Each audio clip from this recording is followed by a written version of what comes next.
And ఇంకొకటి ఏంటంటే technical issues ఎక్కువగా వస్తున్నాయి అనేది కూడా మేజర్ కంప్లైంట్గా ఉంది.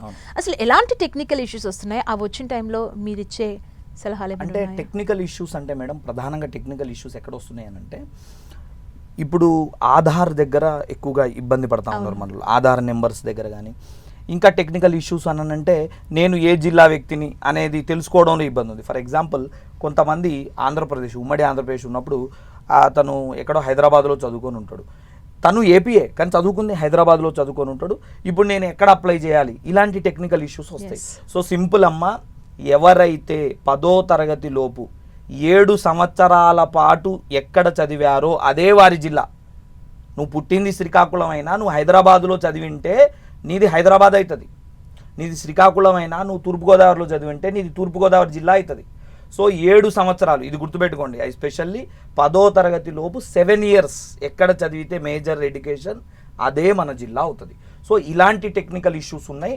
అది కూడా నేను మళ్ళీ చెప్తున్నా, నువ్వు అన్ని కాగితాలు దగ్గర పెట్టుకొని ప్రొఫార్మా ప్రకారం అప్లై చేస్తే ఎలాంటి టెక్నికల్ ఇష్యూస్ రావట్లా, ఓకేనా.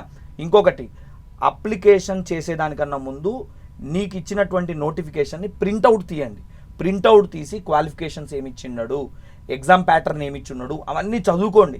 ఆ తర్వాత అక్కడికి వెళ్ళండి, ఓకేనా. సో ఖచ్చితంగా ప్రభుత్వం ఇచ్చిన ఇన్స్ట్రక్షన్స్ని ఫాలో అవుతూ చేయండి, technical issues Rao.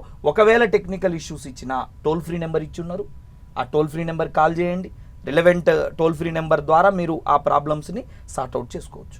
Okay. And ఇంకొకటి ఏంటంటే, అప్లై చేస్తాం, సమ్ ఏదో ఒక మిస్టేక్ చేసుంటే ఎడిట్ చేసుకునే ఆప్షన్ ఉందా? ఎడిట్ ఆప్షన్ ఉందా మనకి? ఎడిట్ ఆప్షన్ ఇవ్వలేదు మేడం, ఇప్పటికైతే ఎడిట్ ఆప్షన్ అయితే ఇవ్వలేదండి, కానీ ఖచ్చితంగా ఇస్తారు. ఇది ప్రతి నోటిఫికేషన్లో జరిగేది. మొన్న రేవంత్ రెడ్డి గారి ప్రభుత్వం నిర్వహించిన తెలంగాణ డిఎస్సిలో కూడా ఎగ్జామ్కు ముందు ఎడిట్ ఆప్షన్ ఇచ్చిన్నారు, ఇస్తారు. కానీ మనం అప్పుడే చెప్పడం అనేది అడ్వాన్స్ అవుతుంది. ఎడిట్ ఆప్షన్ అయితే రైట్ నౌ లేదు, కాబట్టి చేసేటప్పుడే జాగ్రత్తగా చేయండి. ఎడిట్ ఆప్షన్ లేదు, అర్థమవుతుందా? చాలామంది అడుగుతూ ఉన్నారు, ఈ బోనఫైడ్లు ఈ సర్టిఫికెట్లకు సంబంధించి అడుగుతున్నారు. నిజంగా కూడా ఇది ఇబ్బందే, ఎందుకంటే మనకి ఇచ్చిందే 45 రోజుల సమయం.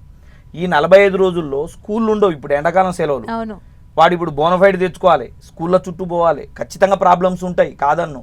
కానీ కాస్త ఒక 1 డేనో 2 డేసో టైం పెట్టుకోండి అప్లికేషన్ కోసం.